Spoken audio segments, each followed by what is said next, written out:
no Lamar Jackson on this team. This is a team that could have started out 7-1, but they blew three of the biggest leads in NFL history. Historically bad with blowing 4 20-point leads in a single season, 3 of them at home. One of them to Miami when they were coming on. They were up 28-7. Absolutely blew that lead. And then you have the Bengals. Same story as last year. Start out slow. Took a little bit to come together, but now they're one of the hottest teams in the NFL.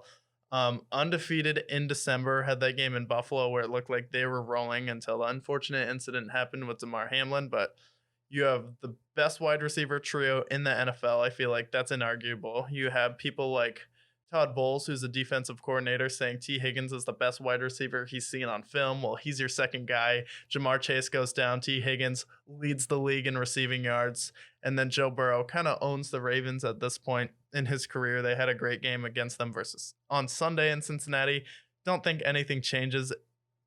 If anything, the Bengals play better because I think they open up the playbook more, focus on getting Mixon going, focus on getting Pirine going, and then pretty easy win without Lamar. It's going to be a tough, gritty game, especially with Baltimore's defense, but can they score? No, not really. And the season is a complete failure with trading Hollywood Brown and not even replacing him at wide receiver, getting Kyle Hamilton and Roquan Smith when really the hole on your team is weapons on offense besides Mark Andrews and likely in your receivers being Devin Duvernay, Sammy Watkins, Deshaun Watson. Can that go into Cincinnati?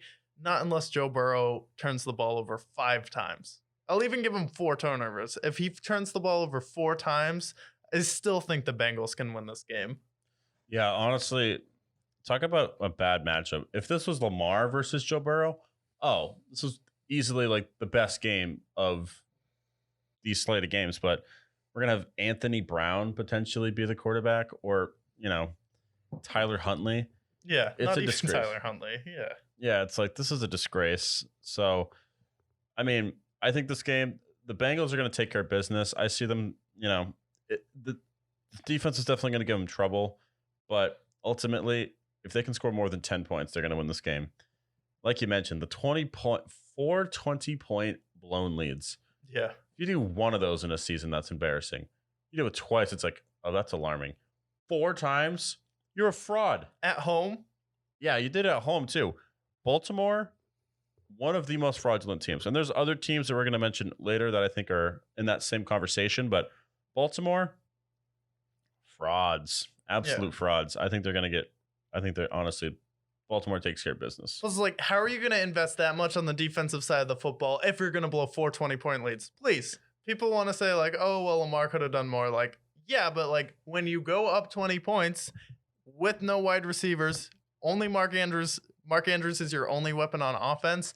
And the defense, which you guys invested so much in, gave away Hollywood Brown for Kyle Hamilton, have Marlon Humphrey, bring in Christian Lattimore on defense and Roquan Smith, and you still blow 4 20-point leads. That falls on the defense. That falls on coaching. And Lamar's the problem with this team. Get out of here. He's a 10-point difference when he plays for your offense. Yeah. Lamar playing 10 points automatically.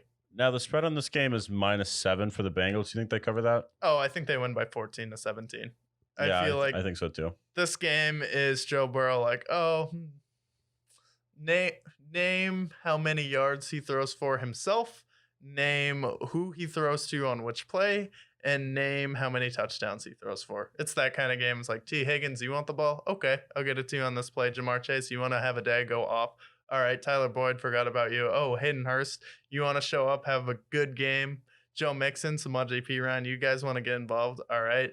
Oh, offensive line, you guys want to pull it together and then we can solidify a run game in the second half to warm up for Buffalo? Yeah, we can do that too. So it's like, also, Bengals defense, very underrated. I feel like this is one of the most underrated defenses in the NFL because when people still talk, they're like, oh, well, the Bengals have a bad defense. I'm like, do they though? Because they had a brilliant game plan versus the Chiefs this year. They shut out Travis Kelce with no catches for an entire half. And then they stopped Derrick Henry in a must-win game. And then all their games at the end of November into December when it mattered, their defense showed up and showed out, and they just had ballers everywhere.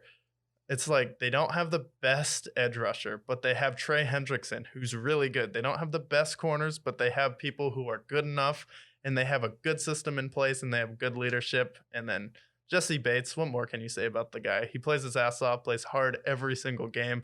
Bengals deserve to be here. They've been the hottest team in the AFC coming into the playoffs, so I think they're probably the favorite in the AFC to get to the Super Bowl. I know a lot of people like the Chiefs and the Bills, but in my book, hottest team, best weapons in the AFC, one of the best quarterbacks in the league. What more can you say?